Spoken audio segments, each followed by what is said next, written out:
Professor Yunus himself is very determined যে ইলেকশনটা হতে হবে ফেব্রুয়ারিতে। এখন দেখেন প্রফেসর ইউনুস একা চাইলে দেশব্যাপী একটা ফ্রি অ্যান্ড ফেয়ার ইলেকশন হবে না, এটা হলো একটা বাস্তবতা। মানে উনি যত আর্নেস্টলি চান এটা হবে না। এখন এইটা হওয়ানোর মধ্য দিয়ে রাষ্ট্রের যে অন্যান্য অর্গানগুলো আছে সেই অর্গানগুলোর একটা ব্যাপার হলো তার প্রিপারেশন কেমন আছে, আর তার থেকেও গুরুত্বপূর্ণ তার আন্তরিকতাটা কেমন আছে। ইলেকশনটা কয়েকটা ব্যাপারের উপর খুবই ডিপেন্ড করতেছে। এটা হলো এখানে যারা সবাই আছে আমরা মনে প্রাণে চাই যে কোনো মূল্যে আমাদের ফেব্রুয়ারিতে একটা ইলেকশন লাগবে, কিন্তু এটা কি শুধুই একটা ইলেকশন নাকি প্রফেসর ইউনুস সাহেব যেটা বলেছিলেন যে ঈদের আনন্দের মতো ঐতিহাসিক একটা ইলেকশন, যে ইলেকশনটা নিয়ে দেখেন রাজশাহী ইউনিভার্সিটিতে রাকসুতে ছাত্রদলের যে প্রার্থীরা হেরেছে, এটা তো আমাদের জন্য বিরাট একটা ব্যাপার যে তারা পরের দিন সবাই মিলে সেলিব্রেট করছে এবং তারা বলছে না আমরা শিখেছি, আমরা সামনে করব।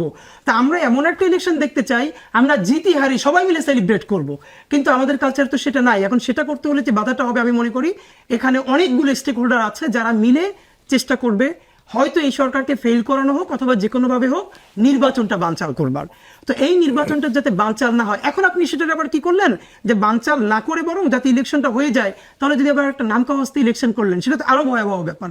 একটা শুধু আমি আপনাকে বলি, দেখেন ভালো ইলেকশন করতে হলে এটা আমরা সবাই প্রস্তাব করেছিলাম যে অ্যাটলিস্ট এটা তো খুব ব্যাপার যে প্রত্যেকটা কেন্দ্রে আপনি সিসি ক্যামেরা রাখবেন, এটা প্রস্তাব গিয়েছিল।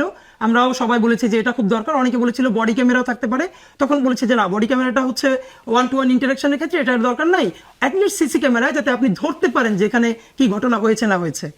অদ্ভুত ব্যাপার, ইলেকশন কমিশন থেকে চিঠি দেওয়া হয়েছে বা জানানো হয়েছে না সিসি ক্যামেরার দরকার নাই। মানে এটা কোন যুক্তিতে এখন বলা হচ্ছে যেখানে অনেক টাকার ব্যাপার। দেখেন বাংলাদেশে আপনি যদি বলেন আজ পর্যন্ত গণতন্ত্র দাঁড়াতে পারলো না, এখানে স্বৈরতন্ত্র থেকে ফ্যাসিবাদ পর্যন্ত হতে পারলো, রিপিটেডলি গণহত্যা হতে পারলো, এর যদি মূল তিনটে কারণ বলেন এর প্রধানতম কারণগুলো হচ্ছে সুষ্ঠু নির্বাচন না হওয়া। মানে আমাদের নির্বাচন সুষ্ঠু হয় নাই, ক্ষমতার ট্রান্সফরমেশনটা তো আরো সুষ্ঠু হয় নাই, যার ফলে যা হওয়ার তাই হয়েছে। সুতরাং এই নির্বাচনকে সব থেকে সুন্দরতম নির্বাচন করতে হলে আপনি সিসি ক্যামেরা কেন, আপনি আরো বেশি যদি বিনিয়োগ করতে, আপনার রাষ্ট্র থাকবে না ভালো নির্বাচন না হলে, আপনি সেটা কেন করবেন না? নাম্বার 2, আপনার যদি বুদ্ধি থাকে এই সিসি ক্যামেরাগুলো তো আপনি অনেক কাজে লাগাতে পারবেন। এই সিসি ক্যামেরাগুলো ইউনিয়ন বাজারে আপনি রাস্তায় রাস্তায় স্কুলে স্কুলে দিয়ে দিতে পারবেন, প্রত্যেকটা ভোট কেন্দ্রে একটা শিক্ষা প্রতিষ্ঠান। ব্যাপার বলি, নির্বাচন কমিশনকে আজকে যদি আপনি প্রস্তাব দেন যে একটা ভালো ইলেকশন করার জন্য আমরা মনে করি নির্বাচন কমিশনের 10টা দেশ ঘুরে আসা উচিত, চক্ষু বন্ধ করে বলবে হ্যাঁ এটা খুব জরুরি, বিদেশ ট্রেনিং বিদেশ সফর। কিন্তু যখনই বলবে সিসি ক্যামেরা অথবা এই ব্যাপারগুলো না, তখন প্রচুর তারা টাকা পয়সা এইসব অজুহাত গুলো দেয়।